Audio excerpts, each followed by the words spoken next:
Welcome to the channel. We hope you enjoy this video. Be sure to like and subscribe at Moline Dan. Thanks for watching. Well, welcome back to the channel. Today is February 4th, 2023. It's actually my cousin Patrick's birthday. Happy birthday, Pat, if you're watching. Today is still kind of cold out. I think it will clear up to 20 degrees right now.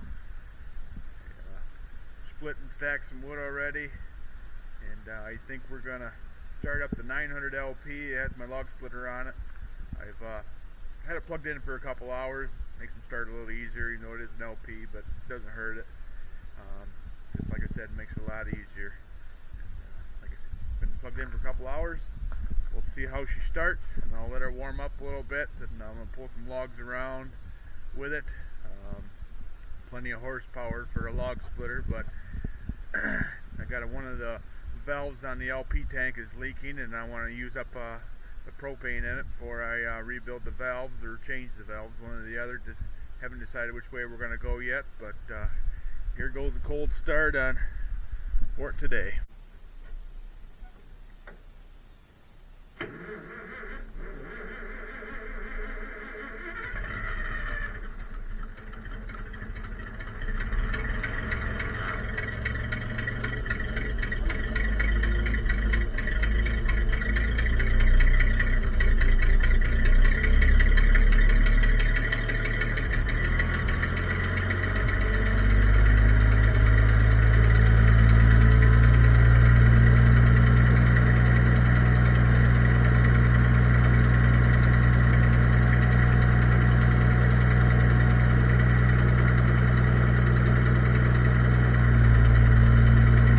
That started pretty good.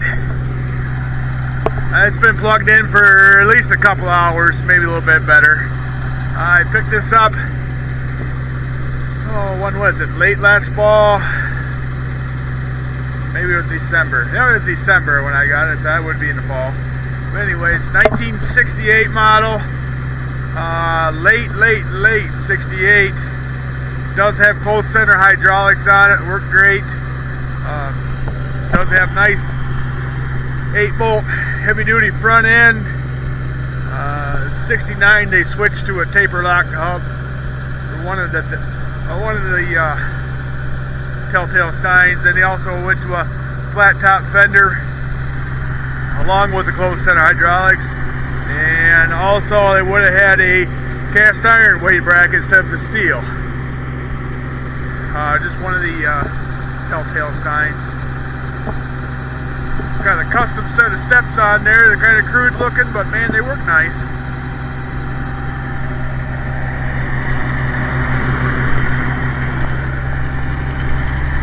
I don't know if you can hear it. It's got a little exhaust manifold leak. Number 1 cylinder. I'm gonna fix that. We'll do a video of that.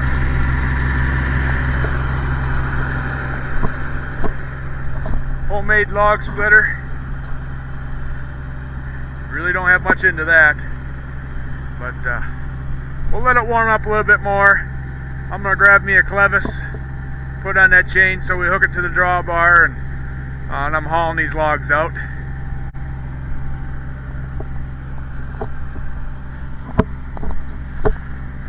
Don't need to break off bolts, that drawbar cradle. I've already got one tractor we need to fix on that, but that's actually another 900 we have, a diesel, that my grandfather bought just a few years, when it was just a few years old. He gave it to me quite a few years before he passed. I want to totally redo that one, except for the motor. I shouldn't have to do the motor. It's got very few hours on the overhaul on it, but we'll do a video on that. That'll be a series, I would think. I want to repaint it, put new tires on it, freshen her up nice. I gotta replace the axle housings. That's what's broke on there. I could fix them, but I just want to do it right. And I've got them already. I just have to buy new seals and get gaskets or make gaskets. But all right, well, I'm gonna set you down. go grab that clevis, then we'll head back to my little wood yard I got. Go from there.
of my part stretchers and projects. Moline disc, Oliver plow, one of my Moline grain drills, a couple more Moline plows, another for Moline grain drill, and a Moline field cultivator.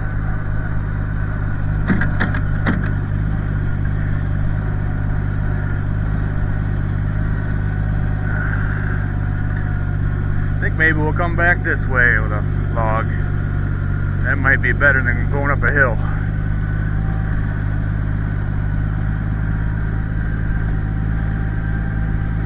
Boy, if you stay out of the wind today, it isn't bad.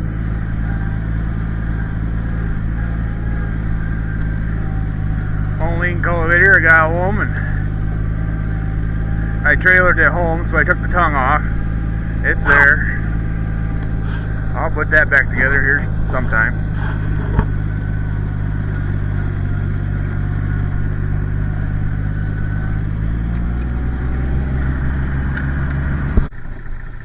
Oh, she sure does run good.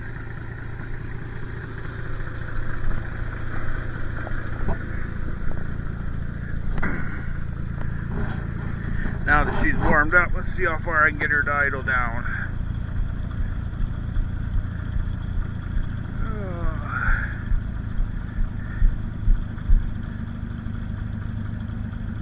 Yeah, let's see, 550. Yeah, the throttle's all the way up. Yeah, a little over 500.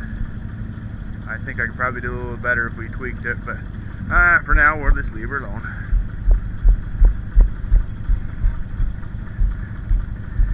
Throttle's a little stiff.